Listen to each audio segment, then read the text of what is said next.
সমস্যা। একদিকে নির্বাচন কমিশন যেটা করতে চাইছে পরিষ্কারভাবে, সত্যিই বলতে কি যারা সাধারণ গরিব মানুষ, যারা মহিলারা যারা রিলোকেশন হয় অনেক সময়, এরা বিপদে পড়বে। কারণ যেভাবে সমস্ত নির্দেশিকাটা এসেছে, আমি আবার বলছি, সেটার মধ্যে কিন্তু প্রচুর পরিমাণে লুপ হোলস আছে। 1 2 3 4 করে আমরা অনেকগুলো বলার চেষ্টা করেছি, অনেক জায়গাতেই বলা হচ্ছে। সেগুলো আর একবার দরকার হলে সময় পেলে নিশ্চিতভাবে আমি এখানেও বলতে পারি। সমস্যাটা হচ্ছে এই দুটি দল, একদিকে ভারতীয় জনতা পার্টি আর একদিকে তৃণমূল কংগ্রেস, এমন একটা আতঙ্কের পরিস্থিতি তৈরি করছে। এই যে কথা, 1 মিনিট বলে নি, আমি তো সময় আমার সময়ই বলছি, তাই না?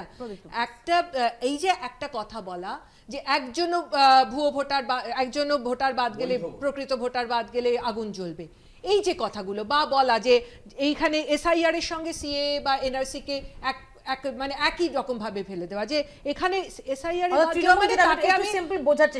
আমি বাংলাদেশে পাঠিয়ে দেব। এই যে ধরনের দুদিক থেকে ক্রমাগত একটা ভয়ের পরিস্থিতি, আতঙ্কের পরিস্থিতি তৈরি করা, এটা কেন? একদম পরিষ্কার লজিক্যাল জায়গায় দাঁড়িয়ে কিন্তু আমরা এই আলোচনাগুলো নিশ্চিতভাবে করা যেতে পারে। পরিষ্কার যুক্তিপূর্ণভাবে এই সমস্ত বিষয়টাকে নিয়ে এসে সর্বদলীয় বৈঠক করে, অতীতে তো হয়েছে, অতীতে এসআইআর হয়নি?